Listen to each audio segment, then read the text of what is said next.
You're tuned in to the Stingbat Radio Network on FM 101.2 KRPG.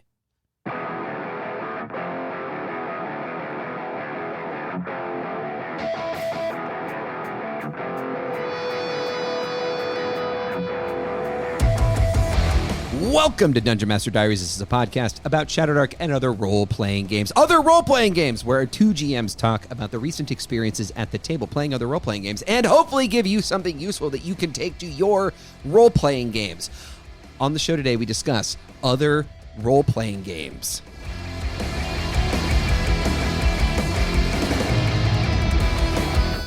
Hello there, sages, adventurers, Western heroes, pirates, etc.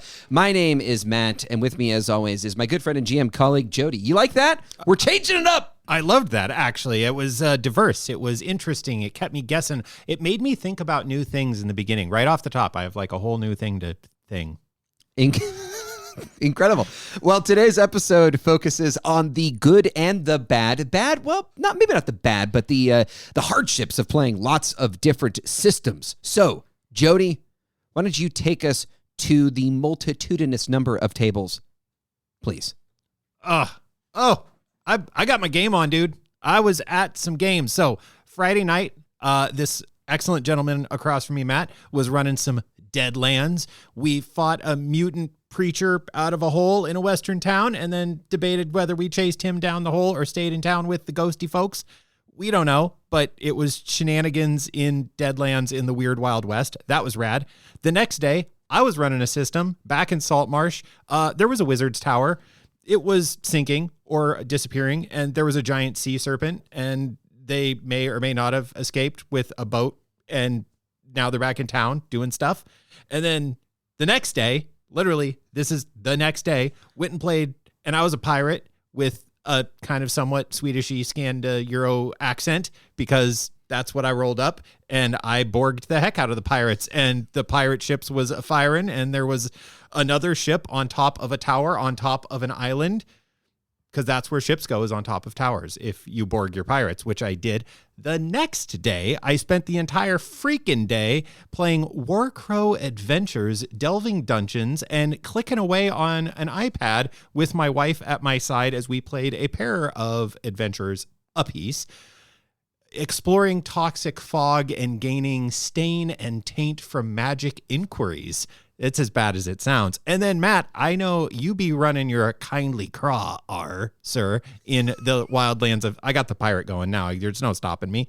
In the wonderful world of Torchwick. And as I sit here, I said, hey, when I came in today, what's this knave book doing here? And you had opinions. So in light of those few systems, I figured we should have a little chat. All right, Jody, let us gather... All right. No... Is that what you said? That's what I heard. Let me do my job. Let's gather around the fire, and let's talk about these games. So, right from the top, it is very true. I think both of us came to the realization that we have been running and playing a lot of different systems in the last few weeks, and there's a lot of advice on the internet that suggests like you should play other systems. And I think like what we were thinking about is, okay, well, let's talk about our actual experience doing that and doing it in rapid succession, right? And some of the benefits and drawbacks or the good and the bad, right, of doing that. So my first question for you, Jody, is overall, has that been, do you think, just like overall beneficial, net positive, net negative? Like where's your brain at? Did it get melted? Is it more robust? What's going on? I had the distinct advantage in this scenario, and this is the little, I always like to find, there's the wisdom of the internet, and then there's the like, now let's go one step deeper and actually have something we're talking about. Short answer, yes, it's valuable. Yes, the internet is correct. Play other games. It's good. It's a good thing to do. Travel broadens the mind and whatnot. The asterisk that I would throw on there is I had the luxury of switching between player, GM, and I got to bounce back and forth. I wasn't just GMing the whole time. So if I had GM'd 4 days straight in 4 different systems, I would be an amoeba right now. Like, it would be bad news, not good. Whereas getting to switch those roles and still get to experience them, just the cognitive load is just lower when you're a player, and that's rad. So that's kind of the big, like, I kind of have to put that disclaimer out there. But just seeing how not only different systems cook, but also what they're prioritizing. And you and I have talked, let's frame it in the Shadowdark and other games. Shadowdark is so subtle in some of what it holds dear and what's important to it in terms of story and systems. And there's all these very like little kind of secret truths of Shadowdark. So it was cool to be playing other games and kind of be realizing what are the other truths that this game is living in that are maybe not how do you roll a die and how do you take a turn, but just what are the vibes, man? And not the necessarily even the like setting dressing, but just how do you move around in this world? That's super interesting. I totally agree. My analysis is ostensibly the same as yours. The only thing that I would add is I have only been GMing and I wish I would have played. I mean, like that. So I agree with you. I wish I would have been able to be a player, if only because when I GM too much, which I think I might have come close to the line. And what happens is I start to I don't know. I start to kind of autopilot a little bit, meaning that the prep gets thin. And we can talk about this. Maybe we can transition into some of. I actually kind of want to start with the drawbacks, just because we can end with some of the beneficial stuff that maybe is some of it's just probably self-evident, but I think we can kind of find some novel or interesting things to say. But when you were like sort of going through Deadlands, running Shadowdark, playing Pirate Borg, playing Warcrow, and I know that there have been times over the years where you and I have done this. We've run a lot of different systems, or we've played a lot of different games, and like even expanding that out to like other styles of games completely, board games or whatever. What about sort of your experience do you feel like? I guess let me rephrase this. Were you tired? Did it tire you out doing that kind of code switching between settings and kind of tonal shifts? Because I know that's what sometimes tires me out, even more so than the rules. I don't know. Is that your experience? It is, except and also, but maybe that it happens at the end. It's not till after. And I think I've talked about this a few other times also, that I think part of my GMing post-session on Wii is that an adrenaline drop is part of it. Like my adrenaline just is down after the end of running a session. And so I'm kind of down at that point. And then, if I'm not careful, start kicking my own butt. I noticed as the weekend went along, this code switching, as you put it, I think that term works reasonably well here. From world to world to world, I noticed when I finished Pirate Borg that even though the session was fun, I was more mentally kind of like creatively wiped out than really was merited by it's an easy mechanical system. So I wasn't mechanically mentally fatigued much at all. Even though that was my first time playing it and learning it, it still was the Borgs are very light. That's like if Shadowdark's rules light, their rules invisible or something. I don't know. Warcrow was a palate cleanser. Like, to be really clear, Warcrow Adventures is a board game. It is a tabletop dungeon crawler board game. So it was purely mechanical, and all of the creativity was being handled almost exclusively by the game that does actually a pretty good job of having some narrative and faction play and some stuff I ended up stealing for a future game. Like, I literally stole some stuff. Nice. And, the obvious port of like, what's the good side? Well, you steal stuff from all of them. So yeah, there was some very real mental fatigue, even with outrunning, of jumping from world to world to world. And I think one of the challenges is just vibes. And I don't mean you and I talked about this a little bit off air, and I want to kind of kick it to you because I think you said it well before. If it's not, there's the obvious challenge of switching mechanics. Sure. And again, the Warcrow Adventures game is pretty crunchy. Like it's not mechanically light. It is a demanding board game. It's more Euro game than it is Chutes and Ladders. Oh, interesting. So that wasn't as much an issue as just the vibes are so different that it's I don't know. Like we talk about. I'm stumbling through this. We talk You're about good. food. We talk about food a lot. Yeah. And how there's an amount of, you and I really enjoy cooking and providing a meal for a person and GMing. Like that's our best analogy. That, and you've brought in like, it's like teaching, and I'm like, yeah, you're not wrong. I just like the cooking. There's an example. episode in there. There's an episode at some point. This was kind of more like, so one night I went out to Indian food and had a really lovely curry and like lamb. And then the next day I had like some beautiful Mediterranean, like lemony spiced parsley dish. And then the next day I had like the most authentic mole ever.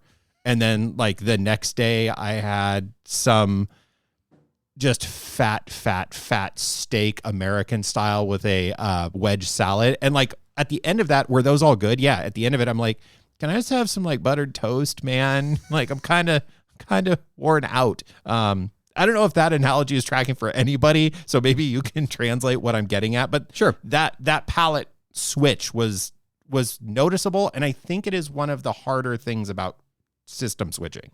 So I agree. However, I have the exact opposite effect after a session. I've been thinking about this a lot since since we talked about it. I actually can't come down. Like my adrenaline is high. And so what I have realized is that if I run a session that lasts until 8:30 p.m., I go to bed very early. And so this is important to note at the top here, and it's kind of a personal but important note.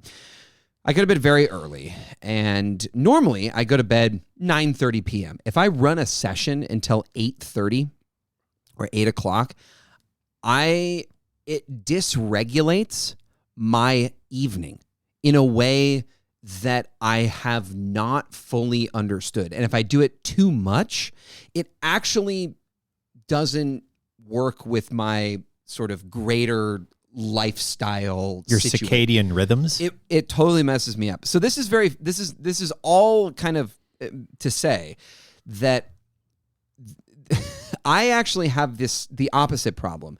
And I think that it might be I don't know if it's even worse or not. I'm not going to compare my situation to yours, but what it does is it encourages me to do it more because I get a high out of running games. And so I sort of accumulate all of these various game systems and opportunities to run games. And then I'm excited. Like I actually have felt, and I'm thinking back to the last Kindly Cross session. I was very tired. I had a long day at work. It's been kind of an excruciating week here at the end of the week when we're recording. And I'll be honest with you, like I was worried that I wasn't going to bring it to the session. And it's an online game, and so there are some additional kind of added stresses for me. It's I want to make sure that I provide a good session and I just want to be on my A game, right? Like I don't think that's not unclear. What happened is we started playing and I immediately snapped into like super energetic and whatnot. And so all that is to say that I can get myself into trouble, and you know this about me, but I can get myself into trouble by overscheduling myself, and those sessions actually feed more sessions of different game styles. And I will overextend I will be way overextended before I even realize that I am. And so to bring it back to what you were saying with this, like eating these meals and kind of having this like palate fatigue, what I found is that when I run too many different game systems, it is not the rules grit load. I think if you run games for long enough, you can see the resolution mechanics and you can make calls. And if you don't remember the rules, like it's not like I'm playing Pathfinder and, all of the most rules heavy systems here. These are not rules heavy systems. We're playing Deadlands, which has, Savage Worlds has a fair amount of rules. But luckily, those rules are disseminated to players as well. And so as a GM, you actually don't have to deal with that many rules, and at least not at one time. What really just like grinds me down is the vibes, because if I play a game like Shadowdark enough, I start to get into this like procedural mode. I start to get into this, you check the door is locked, lock pick, etc. I start to get into this cadence that is at odds with other gameplay styles, like my 5th edition game that I run weekly on Monday nights for your daughter and a couple of other people, my sister included. And that game that's not the vibe at There's all, no man. crawling rounds in your 5e game? Well, that's what's interesting is that in the positives, I want to say that like I've taken a lot of stuff from Shadowdark and ported it into 5th edition. I think we both, have talked about how interesting it is that you can use these mechanics and these procedures in 5th edition. And there was an assumption that you would in 5th edition. That's a story for another day. But long story short, I get fatigued by the tonal shift of moving from heroic fantasy to a more gritty fantasy to a heroic Weird West.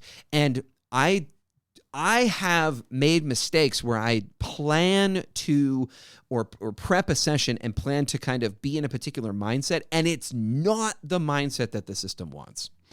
Most definitely. What jumps to mind for me that really encapsulated that, the last time I ran 10 candles, we went late. I mean, you start late because you don't need, but it's a whole lot cooler if you do have a pitch black room to play in. So when we play at my house, we wait till it gets dark, and then literally like where our game room is also attached to our kitchen. It's kind of an open area space. So I'll go around and like put blue tape over the oven light and the microwave light, and like anything that's casting light, I try to, fully shut it down so it's as dark as it can possibly be. Well, it's pitch black. What about your shining personality? When I get one, that might be a problem. So the other thing is then you're playing by candlelight. Thus, sure, the 10 candles is not just a clever name. It is the resolution mechanic of the game. And as the game wears on, the candles wear down. And the last time we played, I was like, man, I wonder what time it is. And we were at 1 o'clock in the morning or something. We really went late. And it's supposed to be a relatively short game. This is what I love. I keep going, but I love nothing more than talking to you, Jody, about like dungeon crawling and and like it's supposed to be a relatively short dungeon or a relatively short game, and you every time I just love the game and I want there to be more of it. But the vibe, what I realized afterwards, it was tremendously fun and it has never failed to deliver and is a very unique experience in terms of like having these unique experiences in other systems. I think right now that's probably my farthest reach of weird is some of the assumptions and overt statements of 10 candles. More on that later. But I looked back and was like, why in the heck did it take that long? And I realized I was doing procedural stuff because we'd been playing so much Shadowdark. The scenes, and I think like Deadlands, 10 Candles benefits from, and we're going to jump to a whole new scene. We don't need to drive down the road. We can just literally be in another state a day later, and that's fine. And we jumped from 10 seconds ago, we were 2 days ago, and that's fine. And I would run through all of those things. I was like, oh, I dragged the game, like as the GM unintentionally, because the vibes are just so different. What a scene is so different. What the game is assuming I'm going to do is so different. And if I hadn't screwed it up, I wouldn't have learned it. So I'm happy I learned it, and I'm looking forward to the next time. You know, it's kind of like my deep winter Halloween time. I get the itch to play that game, unsurprisingly, if you're familiar. But yeah, that's what I'm hearing you say is And I think Deadlands is kind of an interesting one because I feel like it can mislead you. Like Savage Worlds feels familiar. Oh, it's like 5e. It's going to be like heroic. No, it's not. It's not. It's not. Savage Worlds, or at least Deadlands, to me is a different step further down that road about what it assumes a session's going to look like. Yeah, I mean, I don't want to get too much into the weeds of the rules, but I do think that there are some important considerations, which is that Savage Worlds as a system, I think, is somewhat inscrutable upon reading it in terms of like what it is, what the experience it most likely will deliver. Obviously, you can run lots of different games with the same system, or lots of different vibes will work with a given system. But I think that Savage Worlds and Deadlands, the Weird West, the kind of most recent edition, is designed to give a particular playstyle that I'm not sure I even still understand. And I've run multiple campaigns in Deadlands, or using Deadlands, and in the setting, and I'm still not sure I've quite nailed down the vibes. And I think that's because, quite frankly, I have moved my current GMing style, or the style that I'm most comfortable in currently, my default setting, I would say, not like setting as in the kind of thematic situation, but like what I default to when I need to make a call, I will now default to a Shadowdark style procedural situation. Whereas if you would have asked me probably, I don't know, when I was mostly GMing 5e, I would have been way more to the like, just make it fun, hand wave stuff, etc. And I've shifted quite a bit. And that matters. Like, that matters to what you bring to other games. And what I've realized and what I'm trying to do better is to better define sort of my core ethos as a GM, which I think I defined to you as enthusiasm. Like my if I had to describe my GMing in one word, it would be enthusiastic. And I'm trying to like use that as the basis for what I'm doing from game to game, and more importantly, system to system, rather than a particular like rules-based mindset or something else. And then keeping in mind that that's a game like Deadlands and Savage Worlds wants for a level of action and skipping to the next, not just interesting decision. You skip over interesting decisions. Unlike Shadowdark, where you might, go down the corridor to the next T intersection. No. If you're exploring a dungeon in Deadlands, or a mine, for instance, which you guys might do your next session in a week's time, we're not gonna do a dungeon crawl. I'm gonna say you go here and this is the thing that happens, and then you go further and this is the thing. Like, it's gonna be a series of encounters or a series of checks or a series of vignettes or whatever. It's not gonna be a procedural dungeon crawl. And if we hadn't been like talking about doing this episode, I might have made it into an actual dungeon crawl. And I think that would have been a mistake. Could you do it? Totally. You totally could. It wouldn't meet the moment. It wouldn't meet the vibes. If I'm misremembering, please correct me. Yeah. Didn't you have this experience a really long time ago with Honey Heist? I did. Oh my God, dude. I cannot believe you're bringing up Honey Heist. I'm going to reveal something to the listeners. And it's fair. Yeah. Okay. So a long time ago, a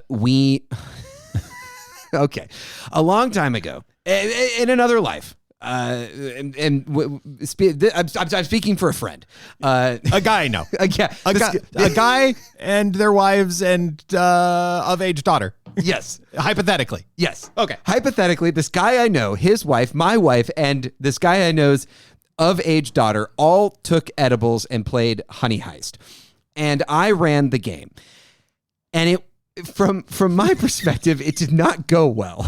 Now, it seemed like everyone who has given me feedback in the interim said that the guy that they know that ran the game, that's definitely not me, did a good job and it was fun. I somehow managed to run a game that was it was a Honey Heist dungeon crawl, yes. Shadow Heist with bears. And hats. if you're not familiar with Honey Heist, go check it out. It's a brilliant one-page role-playing game. It's a great palate cleanser, and the mechanics are. I'm blanking on the author's name. It's like front of mind. His first name is Grant. I can't remember his last name. Anyways, long story short, he's written other games like Heart and Spire, worked on those games. Amazing, yada yada yada. Okay, the point of the matter is that I ran this game and I ran it in a way that like it's not meant to be run. Truly, I would love to run Honey Heist again, and certainly not like those other people did. I would like to run it sober if I was doing it. That's how I would do it, unlike these miscreants. But I do think that there's a certain level of meeting the game on its terms. And a lot of people talk about this, especially with D&D and other D20 games, like you can make them do anything. And like that's true, but I don't know. And maybe we can transition to this is kind of the place where we're wishy-washy. What do you think about that? Because I don't want to deny anybody the opportunity to play the game they want. You can make Shadowdark into a heroic fantasy game. You can make D&D 5th edition into a gritty role-playing game. Yada, yada, yada. Insert your game here. You can play it however you want. But I don't know. I do think sometimes that games want for particular vibes. And if you don't bring those vibes to a certain degree, they can get confusing to players. Like the translation can get confusing. And this is where we have to talk about rules, maybe. I don't know. I don't want to get bogged down in this. No, I mean, you could race school buses on an F1 track. Absolutely. And it would be weirdly entertaining. It'd be awesome. Right? Is that... Once. It would be awesome once. There you go. Is it better, though, to be racing F1 cars on F1 tracks? Probably. F1 cars could go on NASCAR tracks. Great. Is that what I would pick? No. But I could do it, and it would work just fine. And I think under this is you and I have a belief, a shared bias, if you will. So, listener, take this with a big grain of salt, that systems do want you to run them a particular way. And they have not only a particular way they want to be run, mechanically, turn structure, round structure. I was thinking kind of as you were walking through that of Shadowdark is like a documentary and Savage Worlds is an action flick in a weird way. Like you're in the metaphor mode today. It's when the brain cells are tired, that's where we go. So that's what I got. And that isn't to say you can't film an action flick as a first person. There's an example of movies that do that, and it's great. It just is a little weird, and it sings when you match up the mechanics of the game with the implied vibes. Recently on the show, I feel like it's kind of been this background thing we're talking about is Shadowdark's core rules. There's a lot of implied background there, as well as the system mechanically telling you quietly, hey, you have crawling rounds, you have these things. Whereas Deadlands, I agree, the more we've played it, the more I'm like, oh, we're supposed to be doing crazy heroic nonsense all the time. All the time. We ended last session where my child now has 6 sticks of dynamite, and I went, now we are playing. I should have bought dynamite right off the start, and I probably already should have blown up a building. Like, that's what I should be doing. It's very pulp in its vibes, right? Pirate Borg, there is an implied weirdness. There needs to be weirdness in any Borg game. And if you're not doing that, you don't have to, because it's your game. You bought it. You can do whatever the heck you want with it. However, there's quietly stuff about the game that just isn't going to sing at its full potential. That F1 car going around in a big oval, it's still going to go real fast, but it's not really living up to its full potential. You're not getting the full experience of what those cars can do. And I think that's really, like you said, we're kind of in a gray area here. I don't know if that's a pro or a con, but I think it's one of the great things about playing other systems that is the challenge, right? Like as a GM, what's the challenge? Is be open to what are the vibes. I don't want to play a 5e game, but I'm going to go grab MERPs so I can play a 5e game, and I'm just going to play that way. Right, you're not going to kind of... Yeah. It's just like... This is actually the reason that I think... I don't mind... Like, I think it's good that... We've talked about this. I think it's good that pulp mode is in Shadowdark. But I do think... I'm going to say this, and then I'm going to say I want to run a pulp mode game. I actually have. I think when we're done with this 5e game in like 17 years or whenever we're at level 20, my God, I do want to run a pulp game with this 5th edition group because they are interested in heroic fantasy, etc. But I also just want to run it because I wanted to see. I know the game will work, and I know that I'm biased, and I'm not going to be a perfect person to kind of interpret, and my lens is going to be biased. But I do want to see what happens. Like I know there are people who play Shadowdark in pulp mode, but I think a lot of them have started. They started playing in pulp mode, or they very quickly went into that. And I'm interested to kind of give it its fair due because that it feels to me like it's an against type mode, right? And again, I don't have enough data or information to suggest that it works or doesn't work, or it clearly works if it's, in some way. But, we've been watching the Glass Cannon, and their actual play, they have slowly but surely been moving further and further away from their quasi-pulp mode decisions that they made at the beginning of the campaign. And I think that's interesting. And so that regression to the mean of the game, I actually think is probably the thesis here, is that the longer you play a game, the more that it will show you what it wants itself to be. And I don't think it's bad to fight a game, but I don't know. That regression to the mean thing is kind of where I land. But I let's shift to the positives. Let's get this stuff on the table. And this might be the kind of stuff that comes up all the time on the internet, but dang it, this is going to be our version of it. So, Jody, give me the top line takeaways. Like, what are the benefits, and what do you think is kind of maybe a nuanced benefit, or maybe something that you don't see a lot out there in the world as being a benefit of playing lots of different systems? I think the Twitter tagline of "it's good to play more systems," period, is a little bit misleading, because the positive is not that you are playing more systems. It's that you are finding out more about yourself as a GM.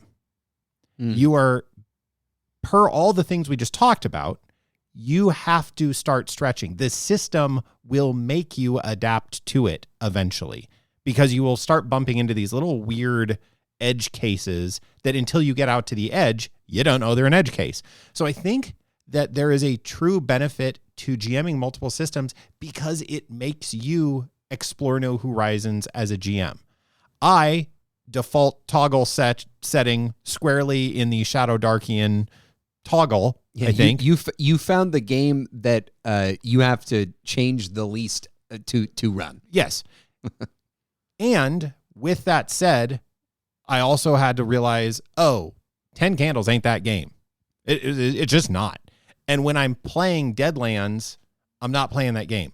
My default settings are, to stick with the metaphor, are of a documentarian, right? Like, and that's like weirdly true, actually, I think, of my GMing. It wouldn't be my one word, like you were saying, enthusiasm. It would not be, I'm a documentarian. That is that sounds terrible. And I hope I am slightly more interesting than that.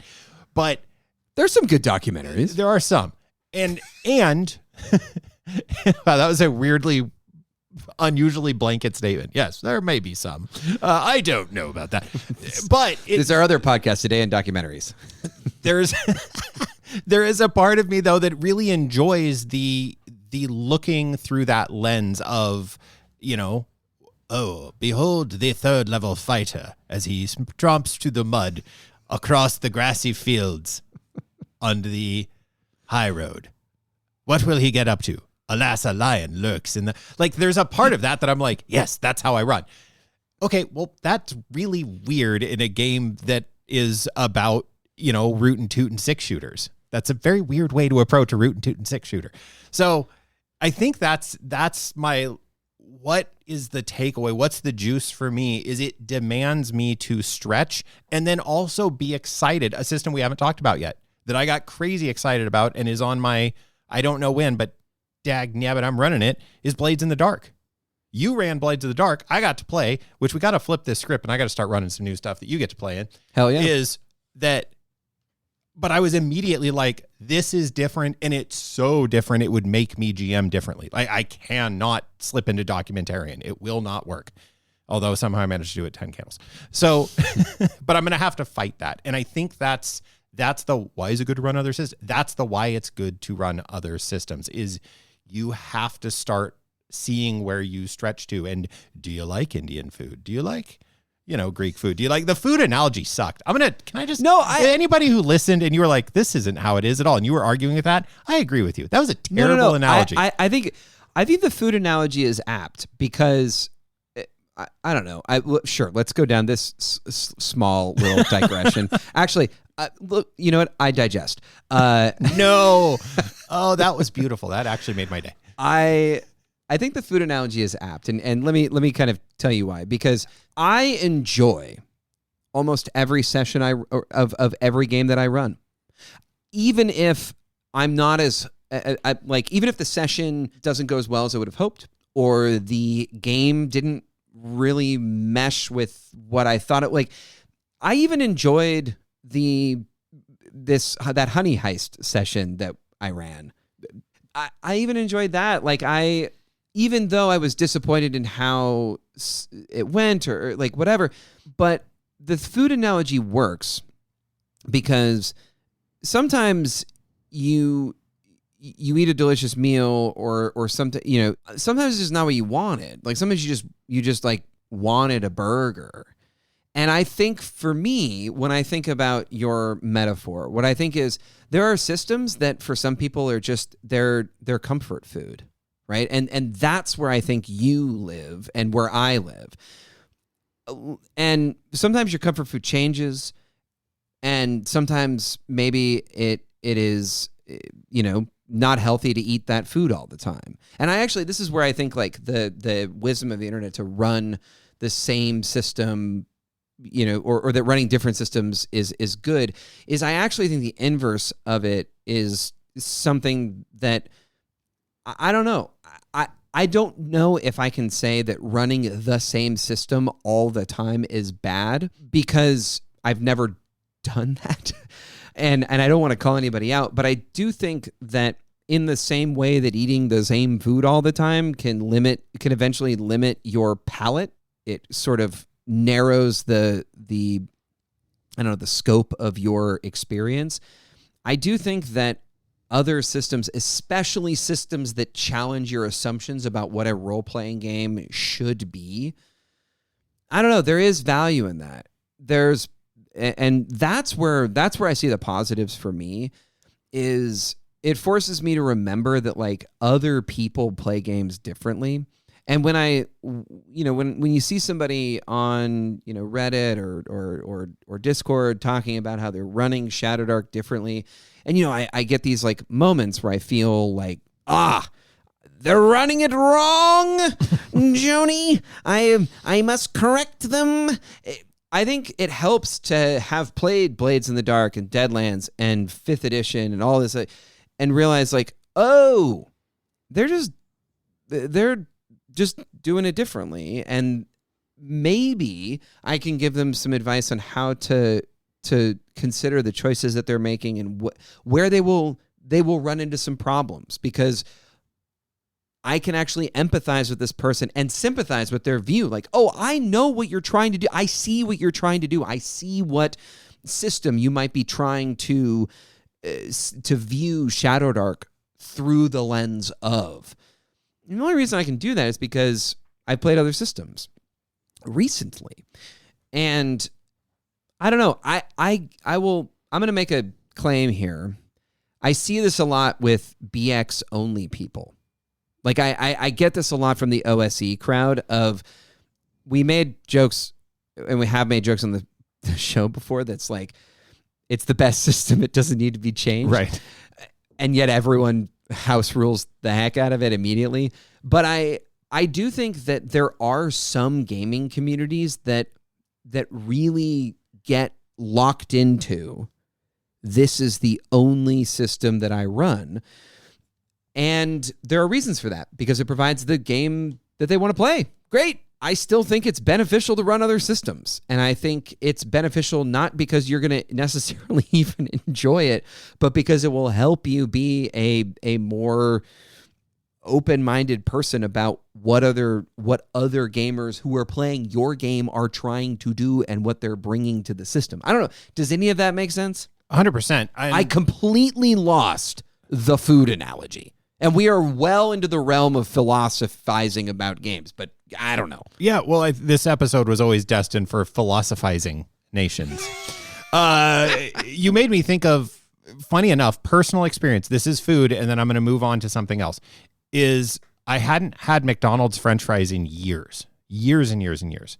And I, within the last couple months, was curious and was like, everybody hypes up McDonald's French fries. And I went and got some. And the degree to which I was disappointed was alarming. So there's my hot take for the episode, and anybody who's listening can at me. We'll give you where on the outro. That's good. A hot take. Yes, hot French fries. Yes, they were. They were, in fact, mouth burningly so. And that is not. They just weren't to my taste. Was there a time when I thought they were great? I don't know, but I didn't think they were terrible. Are we both just hungry? Maybe. We are going out to dinner after this. So, the point I'm making, though, is that comfort food really resonated. That you can get. Shadowdark is my forever system. I cannot imagine a time when, if I want to run in my campaign setting, I'm not using Shadowdark, right? That's why I go, it's my forever system, because it allows me to film my documentaries with my friends. And it makes me very happy to do that because of some of the way the mechanics work. And that's actually where I'm gonna pull your move, dude. I'm gonna MC it for a smidgen of a moment. I got a question for you. Yeah, what's up, Matthew? Is mechanically that this is a common wisdom of the internet that about running different systems that I'm like, I think it's true, and then there's lacking nuance. So mechanically, there's a lot of discussion around Shadowdark about what gets stolen.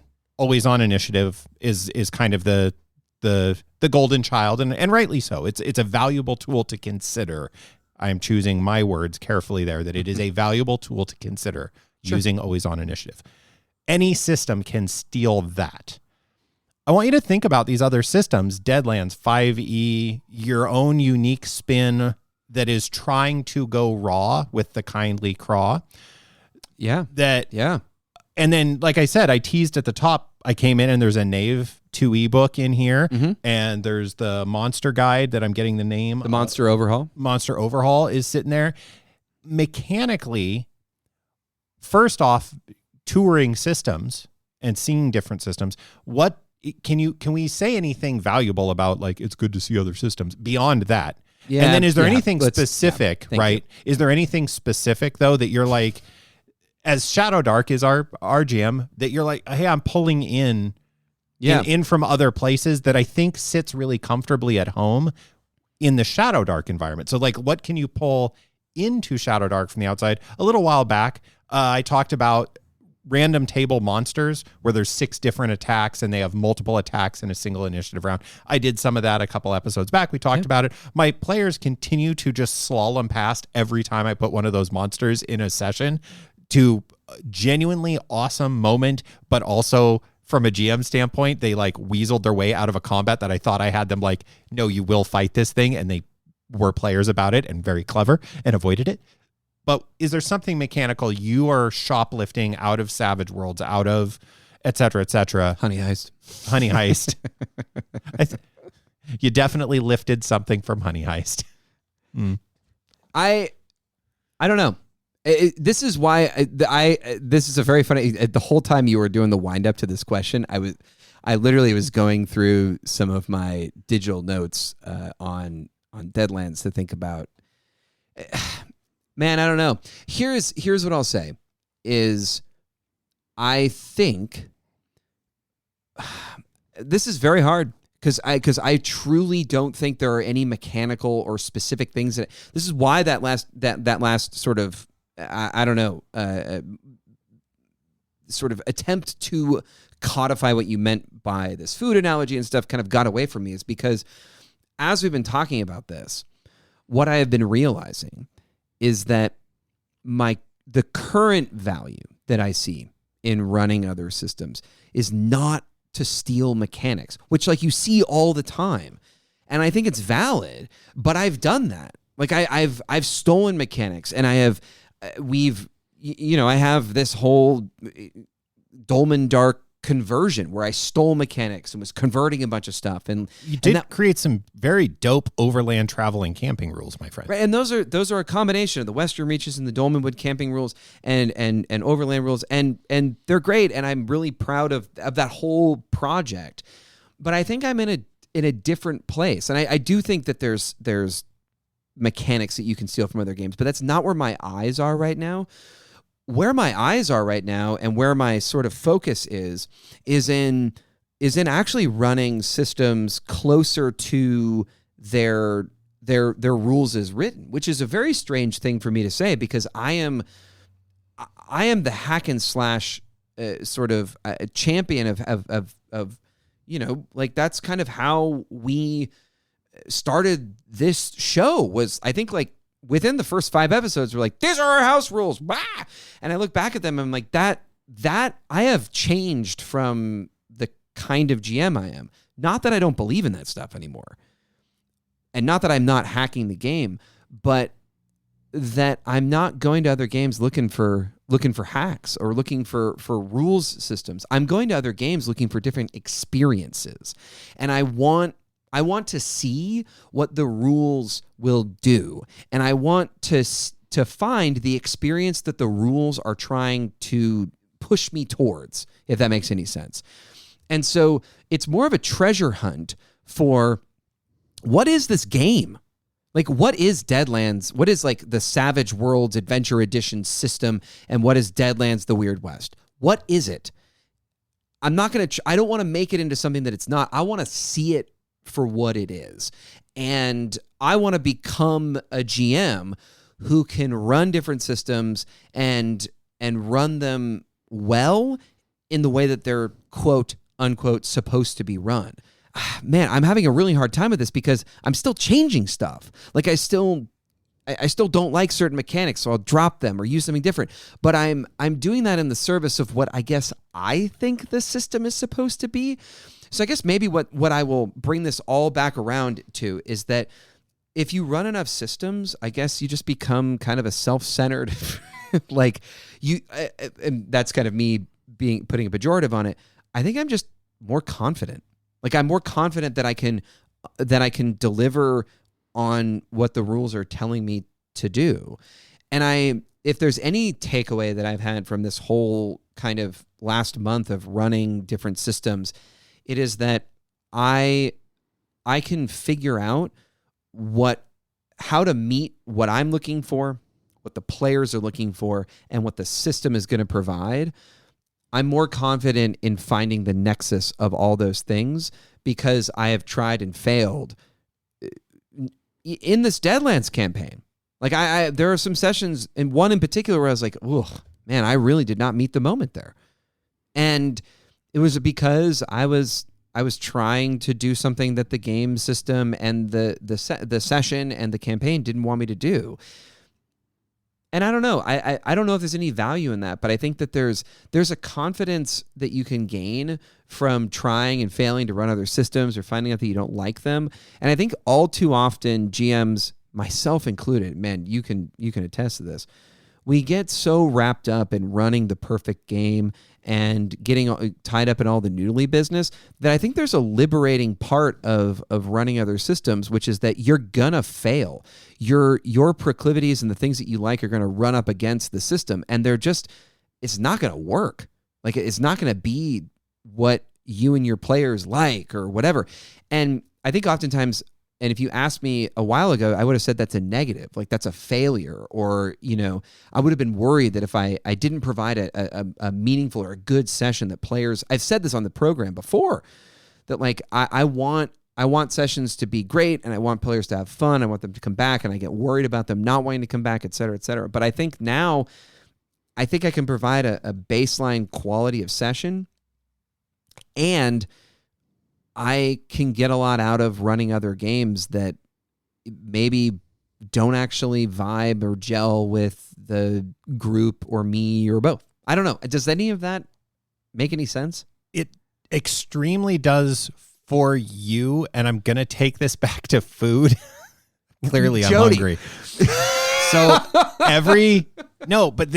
this analogy works, and I don't know a different one to use. Yeah. Every year around the holidays, you get a hankering to make something very particular and very involved. Oh, yeah, I make ramen every year. You make ramen, and when I say, folks, that Matt makes ramen, it's from soup to nuts. It is from scratch. It is dude goes out and buys bones and roasts them. It is a multi-day process to make the broth. Yeah. It is sourcing particular noodles that, I believe last year the comment was made of maybe I should try to figure out how to make these. And like it is from scratch, and it is a time each year that I really look forward to.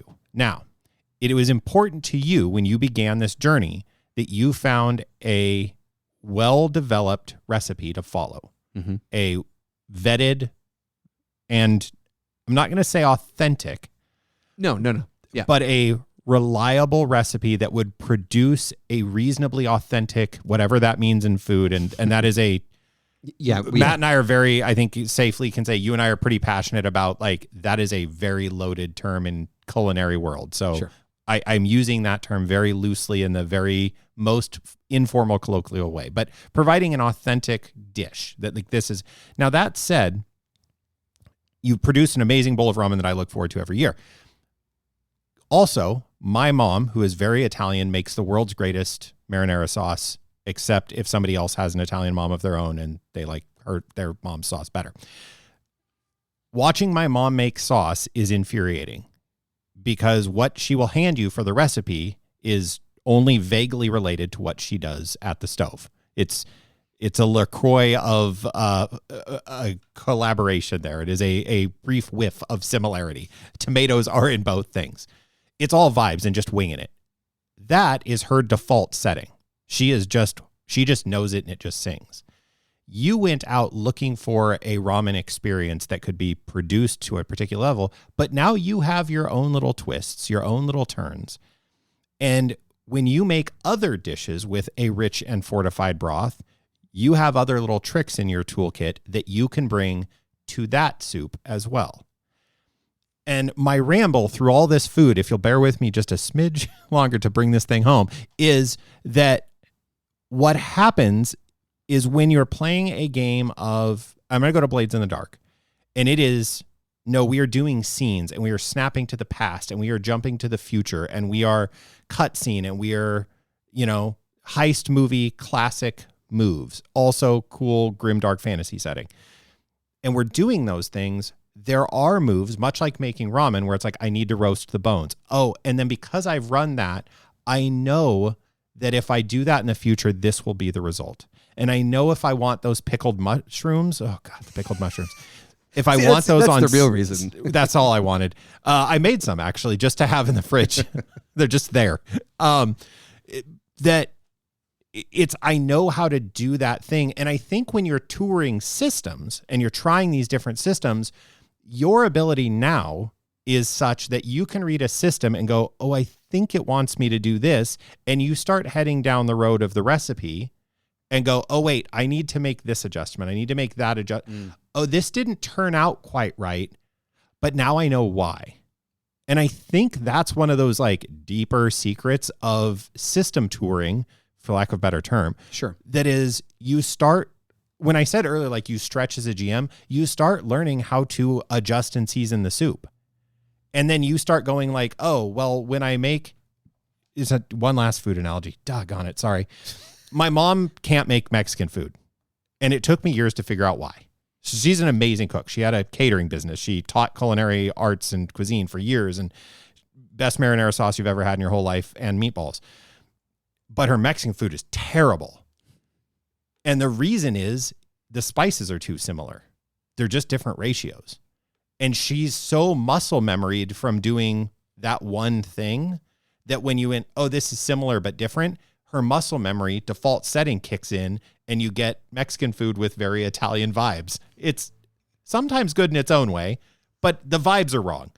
And I think that that's kind of what I'm taking from what you're saying that I hadn't really thought of before is the toolkit you're developing by seeing ships on top of a castle, on top of an island, on top of dead pirates.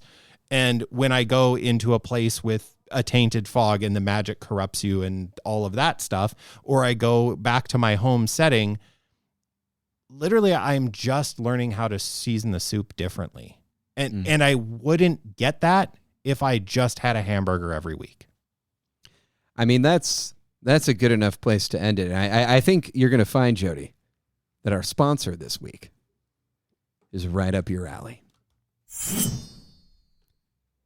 This episode of Dungeon Master Diaries is brought to you by Tuber Eats, the halfling meal delivery service.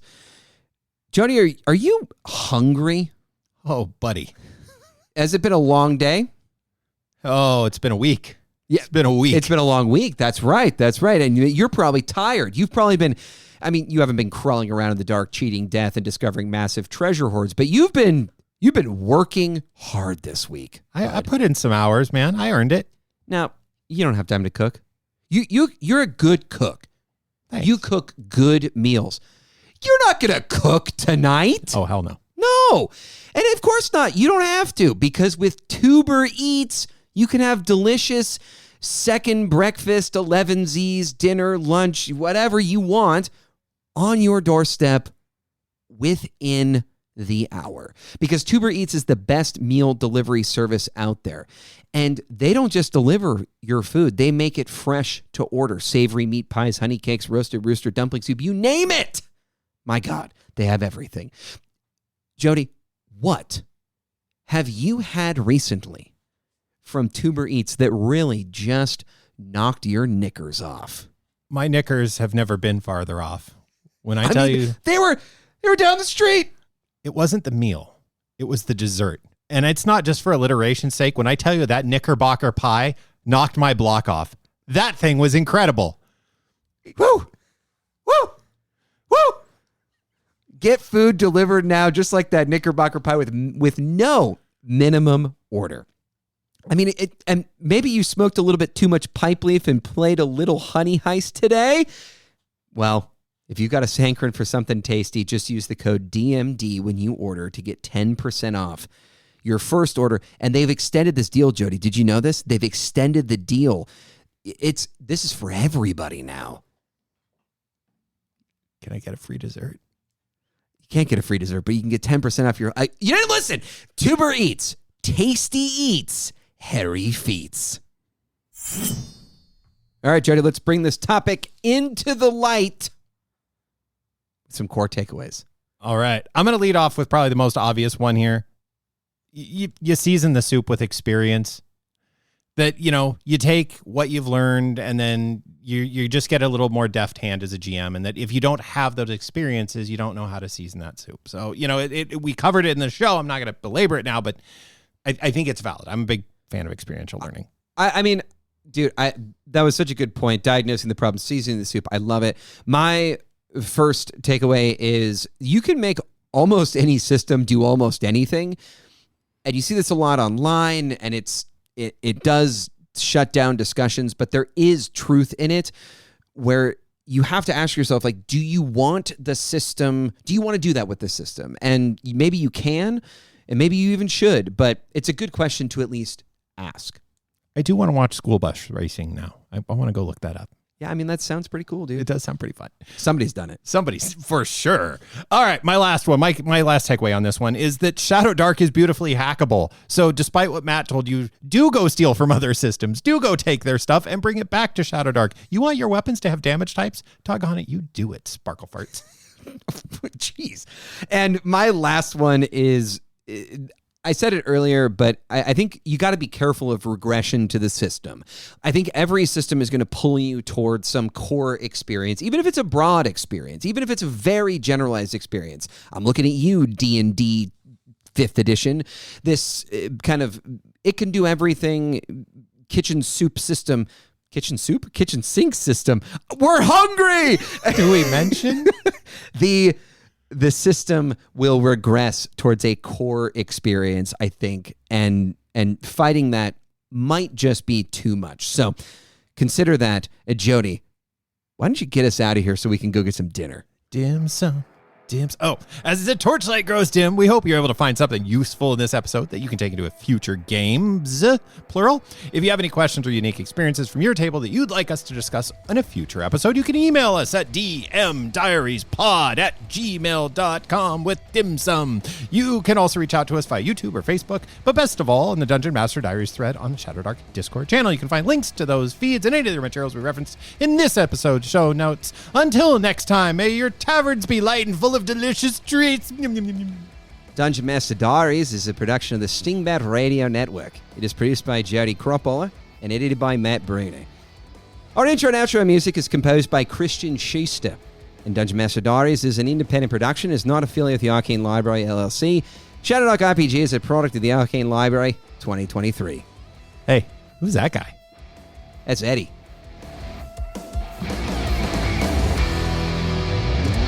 Throw another shrimp on the barbie.